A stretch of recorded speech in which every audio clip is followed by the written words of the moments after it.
He's got another Vampire, this one an FB.52 single-seater, but he's also got a T5 trainer as well, the two-seater, as well as the MiG-15, and a two T-Bird Canadair under his stable too.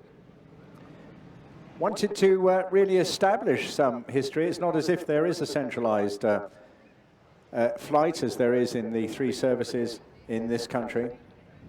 He founded it in 2008, and Riga is just to the south of Oslo. Lovely spot, a very attractive location indeed.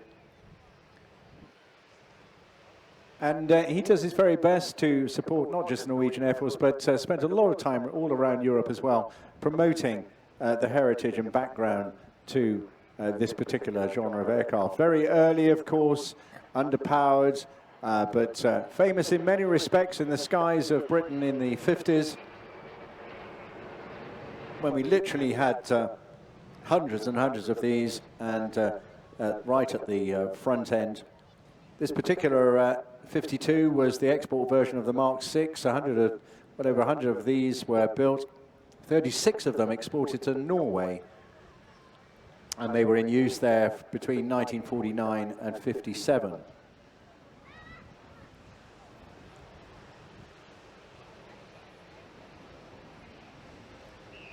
So today's aircraft from the flown by Martin Tintin Tesley, very experienced Norwegian Air Force fighter pilot.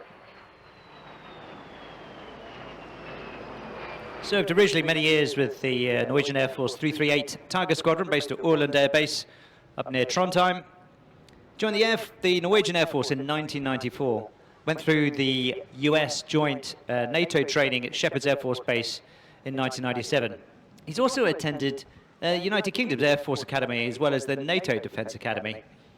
He's a graduate from the Fighter Weapons School, equivalent of Top Gun in Warton in Air Base, and where he became a qualified weapons instructor. Taking part in many operations throughout the world, currently Lieutenant Colonel, if he hasn't left already, and is one of Norway's first F-35 pilots, the new Joint Fighter Lightning II. He was Norway's first overseas squadron commander at Luke Air Force Base in the United States.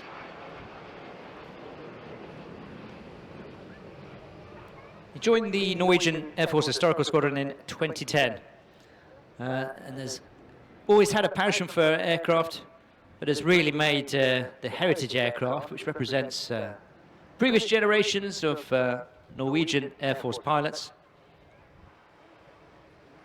He's qualified to display both the T-33 and the Vampire. He's also been a skilled commentator as well, George. Well, better get him in here then. We can take a break. Please, yeah, we could do it.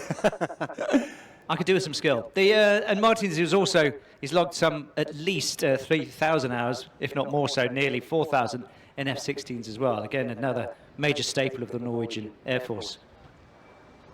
And now is currently one of their Norwegian Air Force's most experienced F-35 pilots, having really seen their program all the way, the Norwegian F-35 program from the start. Originally designed as a British jet fighter, developed by the de Havilland Aircraft Company, the distinction of being the second jet fighter to be operated by the Royal Air Force after the Gloucester Meteor, and the first to be powered by a single jet engine as opposed to a pair. Work initially started on these aircraft back in 1941 in the midst of the Second World War. Initially intended as an experimental aircraft, but one that was suitable for combat and harnessed the groundbreaking innovation of jet propulsion as well. Settled on a single-engine twin-boom design powered by the Halford H1 turbojet, later produced as the Goblin aircraft, engine I should say, a centrifugal turbojet producing 3,350 pounds of thrust. At a maximum speed of around 540 miles an hour, range of just over 1,200 miles, and a service ceiling just a little shy of 43,000 feet.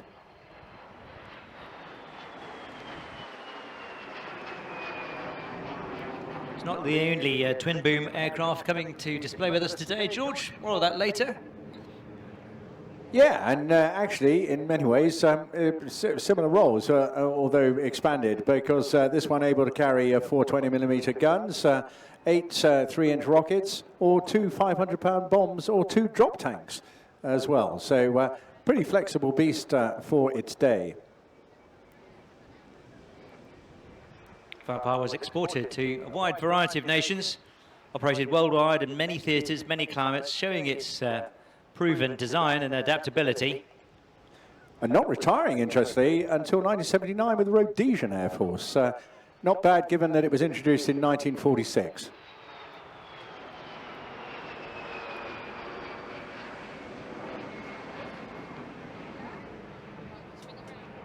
Again, the Venom then became a variant of the Vampire, slightly more refined variant, slightly more oriented towards the ground attack and night fighter style of operations. So by the end of its production, almost 3,300 of these had been developed. And of course, one of the interesting trademarks of de Havilland aircraft is the reliance on an awful lot of wood in the frame. And it's interesting, I was down at Tangmere just a year or so ago and seeing their volunteer engineers, they're actually bending wood as per the original specs and designs to repair the nose cone on a Vampire jet.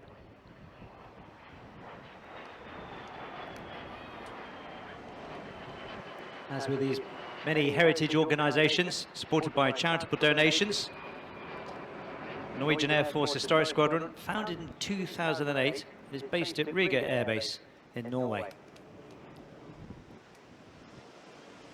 They maintain and operate these historic aircraft and work extremely hard to keep them flying.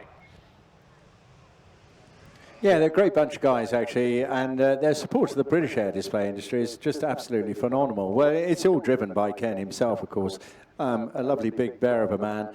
The aircraft did also have a Royal Navy Sea Vampire variant as well, operating from aircraft carriers. Certainly featured in several campaigns as well, including the Suez Crisis, the Malayan Emergency, and the Rhodesian Bush War.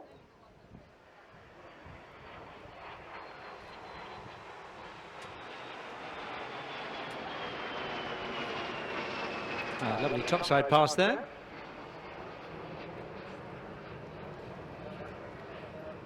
And I think that was it from Tintin. Again, a very talented man indeed, going off into the world.